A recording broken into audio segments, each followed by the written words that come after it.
안녕하세요. 오토교 김종민입니다.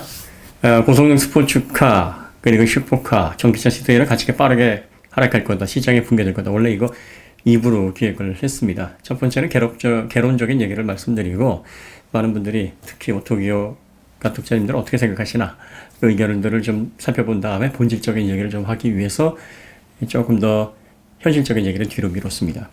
여러분들이 아무래도 그 디지털로 전환이 되면서 일렉트로닉 파워트레인으로 전기차로 자동차 시장이 이관이 되면서 아날로그 감성의 메케니컬 감성의 대연 자동차의 장점 이게 뭐 전기차 시대도 여전히 살아남을 거다 보시는 분도 계시고 빠르게 가치를 잃어버릴 것이다 이렇게 보시는 분도 계십니다.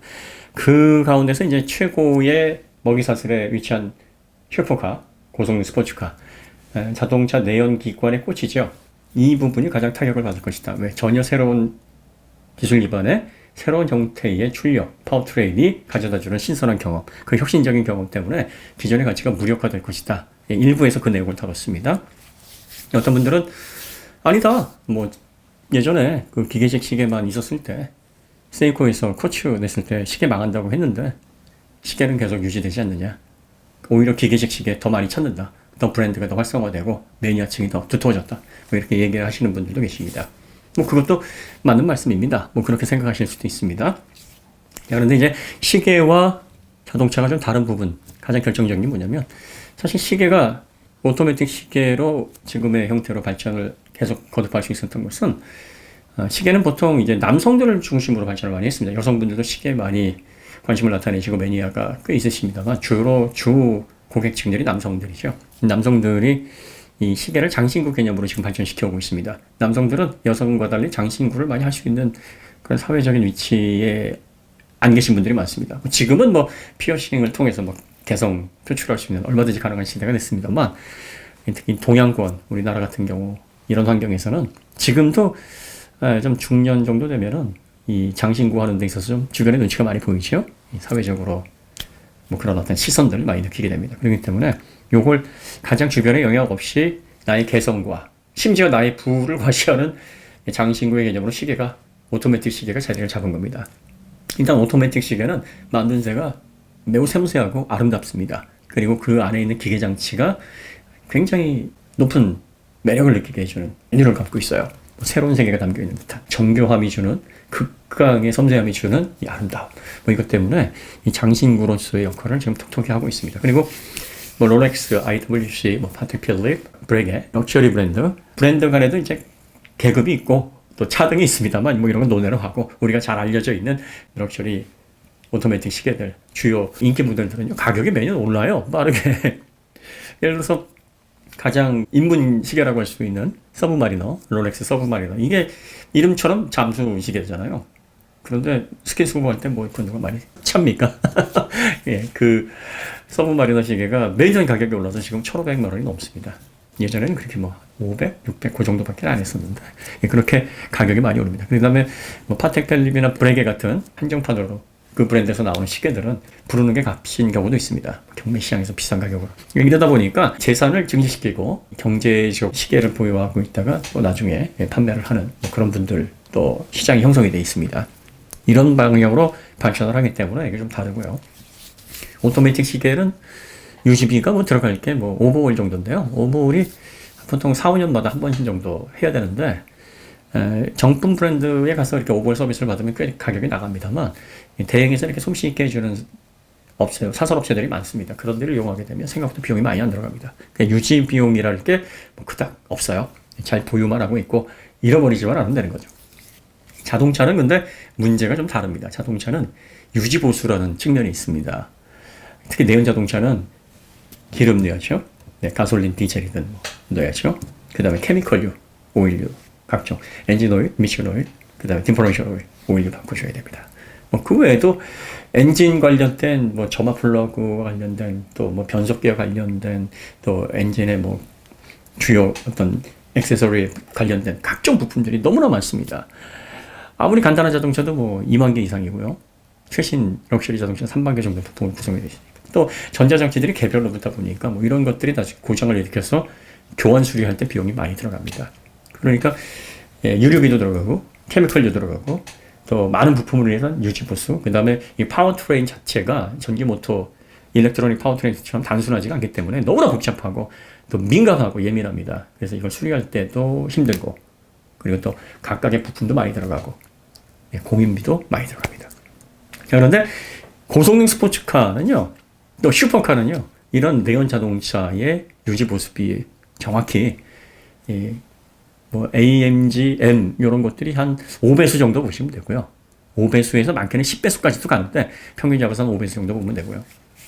페라리, 람보르기니는 10배수에서 30배수까지도 갑니다.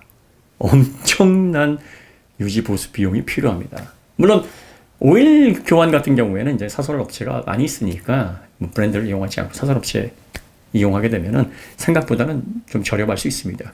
케미컬류는 그런데 문제는 이 파워트레인 관련해서 뭐 점화 플러그라든지 엔진 액세서리라든지 또 변속기가 특히 문제예요. 변속기가 대체적으로 슈퍼카들은요 일반 자동 변속기를 탑재를 잘 안 합니다. 왜냐하면 그 페라리, 람보르기니 최근에 나온 차들은 다 이제 미드십이잖아요. 예전에 아주 오래전에 나온 차들 외에는.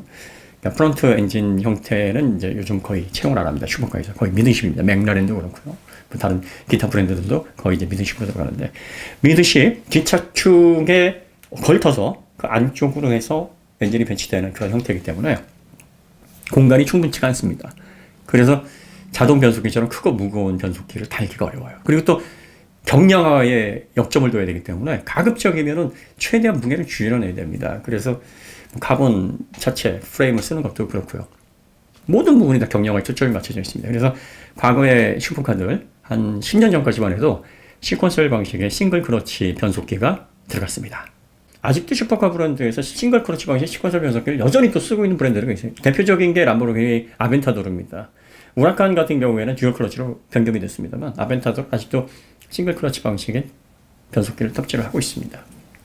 이게 듀얼 클러치든 싱글 클러치든 어쨌든 이게 자동화된 수동 변속기이기 때문에 클러치가 물리적으로 들어가게 되는데 이 슈퍼카에서 가장 문제가 되는 게 이 클러치 마모도입니다. 싱글 방식의 시퀀셜 변속기 같은 경우에는요 수명이 굉장히 짧아요. 험하게 보면 뭐 10,000km만 해도 클러치를 교환을 해야 되거나 뭐 15,000km 아무리 못해도 한 30,000km 안쪽으로는 클러치를 교환해야 됩니다. 그래서 항상 이 클러치의 잔량 어느 정도 사용할 수 있는지 그 잔량을 이제 모니터링을 하는데요. 이것 때문에 과거 슈퍼카 오너들이 어떤 로이로제가 있었냐면 이 장거리를 가게 되면은 오늘 내가 클러치를 몇 퍼센트 썼으니까 야 오늘의 감가상각은 뭐 이런 계산을 하게 됩니다. 그러니까 이 부의 단위가 달라서 뭐 슈퍼카 뭐 이 정도 가격들을 예를 들어서 호날두가 이제 사고 났을 때 V자하고 나왔는데 내 2주 주고 또 안 돼 뭐 이런 의미였다면서요. 그러니까 이런 부의 단위가 다른 사람들이야 뭐 이걸 일상적으로 타고 다닐 수 있는데 자수성가 해가지고 뭐 사업해서 좀 번 돈으로 나도 슈퍼카로 한번 타봐야지 하고 사던 대부분의 상당수 오너들은요 이 슈퍼카의 주행거리에 따른 크러치 마모 또 어떤 부품 열화로 인한 교체 뭐 이런 것들에 굉장히 민감합니다. 그래서 주행거리가 뭐 모임이 있어서 슈퍼카를 좀 타고 가고 싶긴 한데 한 200km 주행을 해야 되는 그런 거리라면 굉장한 고민에 휩싸이게 됩니다. 듀얼 클러치도 마찬가지입니다. 듀얼 클러치도 보통 그 일반적인 대중차에서는 뭐 15만 킬로 이상 개런티를 하는 브랜드들이 있습니다만 이 슈퍼카는 워낙에 출력에 놓고 강한 토크를 받아내야 되기 때문에 이 듀얼 클러치를 사용하더라도 클러치 수명이 짧아요. 이 클러치 교환비가 굉장히 비쌉니다. 상상 이상으로 비쌉니다. 뭐 애프터마켓 중에서 뭐 동양 미션이라든지 미션을 잘 보는 데에서는 좀 더 저렴한 가격에 교환을 해주는 그런 서비스들도 이용할 수는 있긴 있는데 보통 성격 깔끔하신 분들은 이제 정품 또 공식 서비스 센터에 가서 교환을 하게 됩니다. 그러면 이제 몇천 단위의 진출이 나가야 됩니다. 뭐 이런 것들. 그러니까 이런 유지 보수들이 슈퍼카는 단위가 달라요. 그리고 슈퍼카에서 가장 문제가 뭐냐면 제로비 2초대 3초대 말고 이제 2초대 정도 되려면은요, 어떤 형식이어야 되냐면, 거의 대부분이 이제 미드십이고, 두 사람 겨우 탈 수 있고요. 트렁크 넣을 수 없습니다. 짐도 작은 가방 외에는 뭐 놓을 데가 없어요. 뭐 스마트폰 하나 놓을 때도 마땅치가 않은 게 슈퍼카입니다. 그리고 포지션도 굉장히 낮고 불편합니다. 뭐 이렇게 거의 눕다시피 해서 이렇게 가야 되는. 그래서 이게 가다 보면은, 야, 이게 내가 차를 모시고 가는 건지, 내가 진짜 차에 실려서 편안하게 가는 건지 구분이 안 갈 정도로 이렇게 탑승을 해야 됩니다. 가족끼리 패밀리카 여행 못합니다. 야, 그런데 전기차는 어떻습니까? 가장 일례로 테슬라 모델 S 플레이드 2.1초예요, 제로백이. 그리고 최고 시속이 320km입니다. 우리가 이제 뭐 제로백 얘기가 성능의 전부가 아니다 이렇게 말씀을 하시고요. 제로백은 참고로 정지 상태에서 100km 도달 시간입니다. 이거를 길게 얘기할 수 없으니까 그냥 간단하게 제로백으로 하는 거니까 이건 양해 좀 부탁드리고요.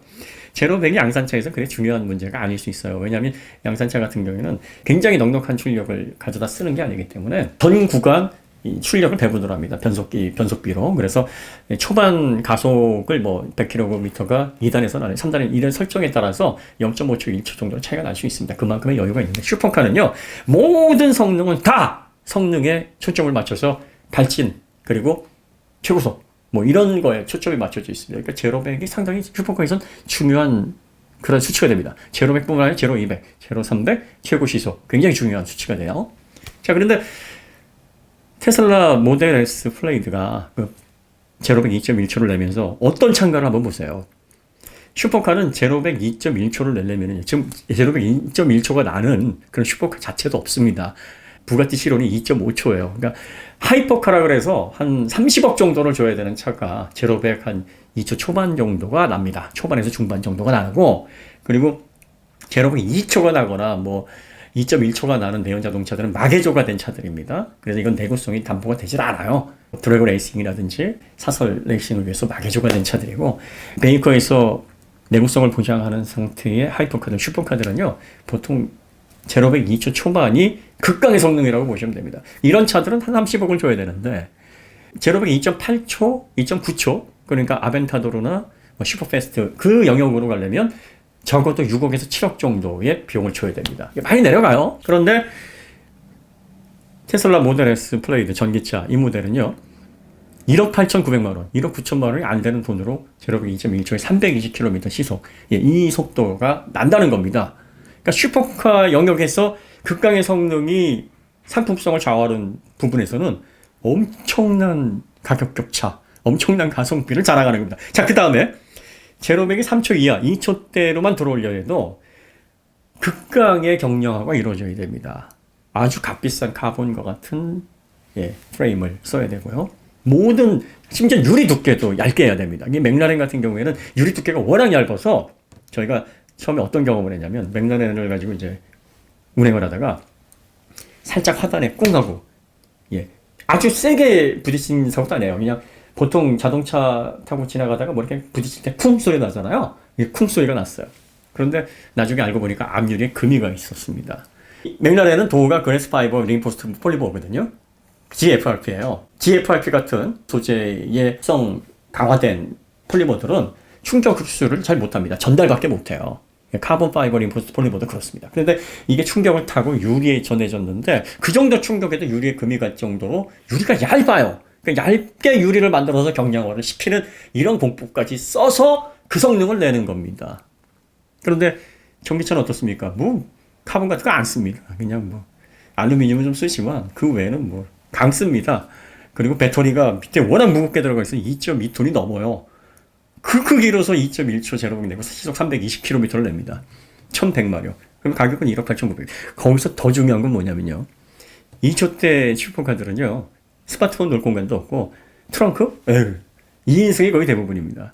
4인승으로 제로백 2초대 달리는 자동차? 시속 350km 이상 달리는 찾아보기 쉽지 않습니다. 있긴 있죠. 하지만 쉽지 않아요.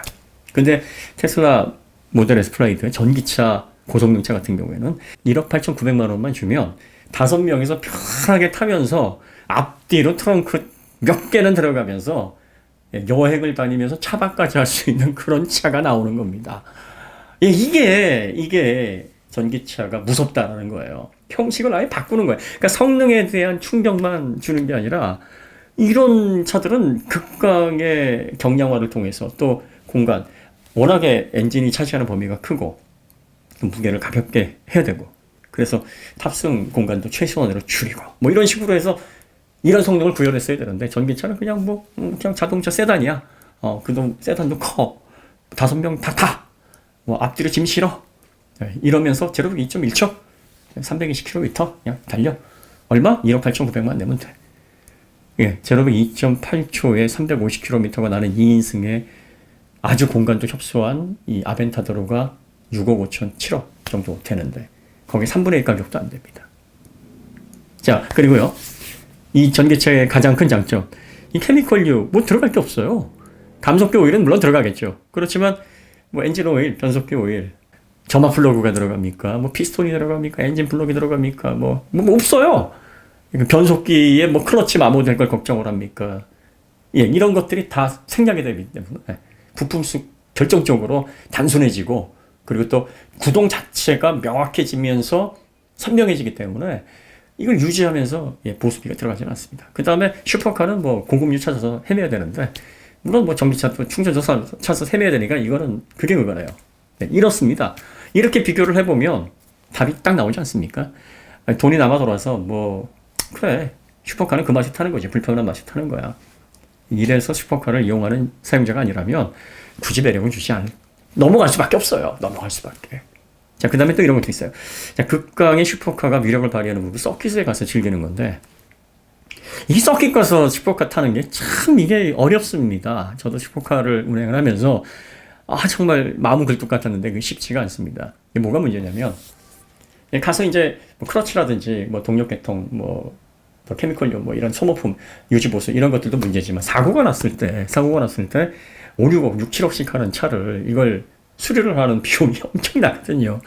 그런데 서킷은 사고가 나면은 본인 차는 본인이 책임을 져야 되는데 이게 굉장히 큰 부담이에요. 그러다 보니까 어떤 생각을 하게 되냐면 이게 브랜드 데이라고 해서 이제 같은 차주들끼리 모여서 이 소래비 마음 가부가 아니니까 서로 조심조심 합시다. 이럴 경우에 가서 몇 바퀴 도는데 프리로 이제 서킷을 도는 이 일반적인 환경에서는 서킷에 가져가서 좀 운행하기가 좀 부담스럽죠. 솔직히 부담스럽습니다. 근데 이 전기차 같은 경우에 예를 들어서 0-100 3초 정도 되는 차를 한 7, 8천만 원에 낮은 가격에 판매를 한다. 그래서 이 극강의 물리법칙을 또 관성을 저항할 수 있는 그 느낌을 서킷에 가서 느낀다. 그러면 한결 마음이 가벼워집니다. 그러면 뭐 사고 나면 뭐 차값 이상 나오겠어? 그렇게 해서 즐길 수 있는 그러한 장점도 있다는 거예요. 그래서 이런 부분을 감안을 하면은 이 고성능 스포츠카 부분 그리고 또 슈퍼카 부분에 아주 큰 영향을 받지 않을까 싶습니다.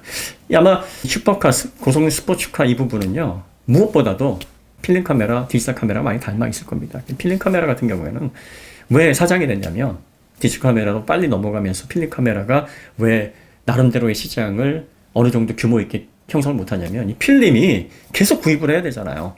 구입하는 걸로 끝나는 게 아니라 세심하게 관리를 해야 됩니다. 사진을 촬영하고 나서 뭐 빛 들어가지 않게 잘 보관해야 되고요. 또 현상소로 가지 않으면 암실, 개인 암실을 가지고 현상할 수 있는 기술을 가지고 계신 분도 있겠는데 이건 아주 극소수입니다. 마치 정비 기술을 가지고 있어서 이 정비 자가로 할 수 있는 분이 많지 않은 것처럼요. 이런 불편들이 계속 뒤따르기 때문에 결국은 필름 카메라를 놓게 되는 겁니다. 근데 이제 필름 카메라도 초창기에 이런 얘기 많이 했어요. 필름 카메라, 디지털 카메라 넘어가면 명품으로 여겨졌던 필름 카메라들이 나중에 더 비쌀걸? 그렇지 않습니다. 이 활용도가 확 떨어져 버리고 인프라가 확 죽어버리니까 이 시장이 죽더라고요. 자동차도 내연기관 같은 경우에는 주유소가 앞으로는 고속 충전소랑 같이 운영이 될 거라고 이제 얘기를 많이 합니다. 그러니까 GS 칼텍스에서 먼저 사업을 시작을 했어요. 이 350kW 고속 충전 기능은 이제 GS 칼텍스에서 먼저 시범적으로 지금 몇 군데 운영을 하고 있고요. 올해 이제 사업이 이제 본격적으로 시작이 돼서 인프라 사업을 시작을 한다고 합니다. 그러니까 GS 칼텍스에서 고속 충전 기능을 GS 칼텍스 주유소 위주로 해서 같이 혼용을 하고 또 전용 스테이션도 세우고 이런 방식으로 운영이 되다 보면 SK나 S-오일이나 뭐 다른 정유사들, 현대오일 뭐 이런 데서도 이 사업에 동참을 할 겁니다. 그래서 처음에는 혼용이 되겠고 나중에 이제 내연 자동차 비중이 좀 떨어지게 되면은 점점 전용이 늘어나서 지금의 충전소 찾기 어려운 것처럼 한 10년 후 뭐 더 지나면은 내연 자동차의 가스 스테이션 찾기가 어려워지는 상황이 올 겁니다. 이렇게 되면 인프라 부족으로 오는 불편함 때문에 내연 자동차들은 뭐 더 이상 좀 가치가 유지되지가 어렵지 않겠느냐. 어떤 분들은 슈퍼카 지금 사놓고서 꽁꽁 묶어놓고 내부로 싸놔서 요거 한 3, 40년 지나면 가치가 올라갈 거야. 요것도 개연성 있는 생각입니다. 나중에 자동차의 한 페이지를 장식했던 명품이니까 뭐 경매에 나와서 예상보다 엄청난 가격을 받을지 모르죠. 하지만 정상적으로 운행이 되거나 마모가 돼서 이렇게 사용됐던 차들은 아마 우리 생애에는 높은 가치를 인정받기는 좀 앞으로는 어렵지 않을까.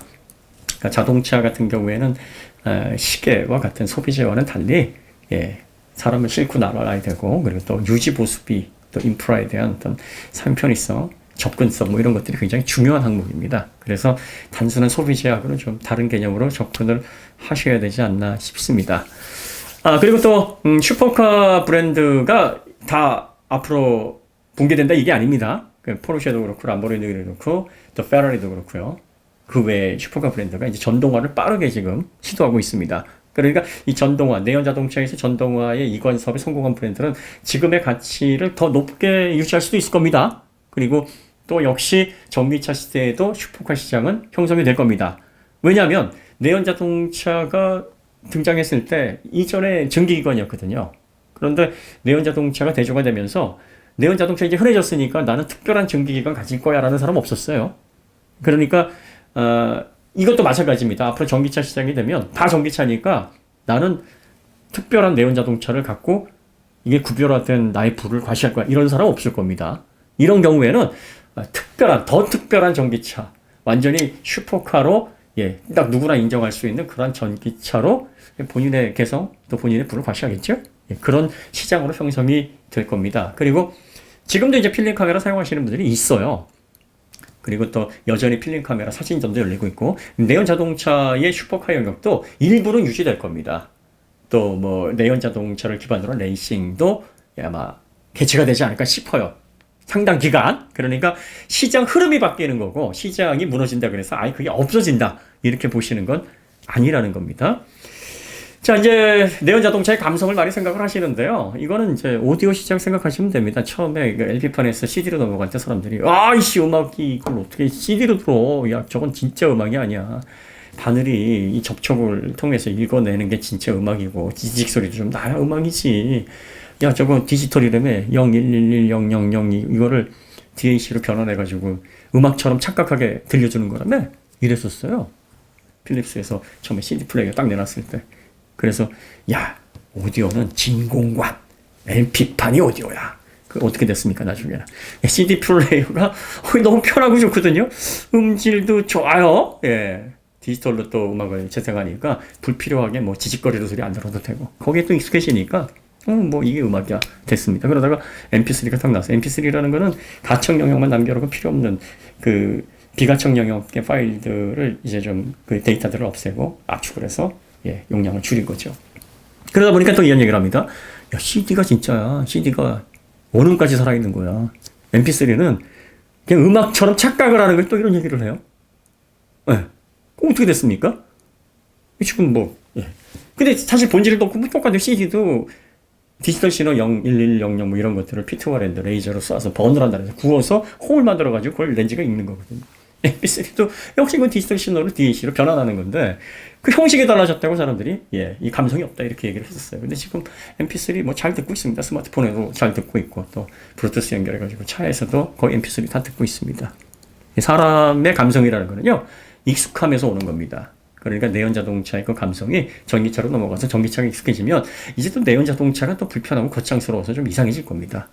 그러니까 거기에 빠르게 적응을 하는 사람들은 앞으로 오는 전기차 시대가 이게 진짜고 이게 진짜 전기차에서 구현되는 이 극강의 성능 모터스포츠가 이게 모빌리티 혁명이지 이렇게 생각을 할 거고 거기서 벗어나지 못하신 분들은 전기차 시대가 오더라도 그래 뭐 내연 자동차 좀 하는 맛이 있어야지 계속 그 얘기를 하실 거고요. 그리고 또 그런 분들이 또 경험을 해보면 그게 아니었구나 해서 생각을 바꾸실 수도 있을 겁니다. 뭐가 됐든 간에 우리 인생은 다양성이 있어서 좋습니다. 서로 뭐가 팩트다 이렇게 해서 싸우지 마시고 내 생각 네 생각 서로 다르지만 그 다양한 생각들이 어우러져서 마치 멋들어진 추상화처럼 우리 사회는 앙생블, 오르가니제이션을 이루고 있기 때문에 정말 다채롭고 살만하고 아름다운 겁니다. 서로 비난하지 마시고 싸우지 마시고 생각만 쿨하게 교환하셨으면 좋겠습니다. 그럼 여기서 마치도록 하고요. 더 좋은 콘텐츠로 다시 찾아뵙도록 하겠습니다. 감사합니다.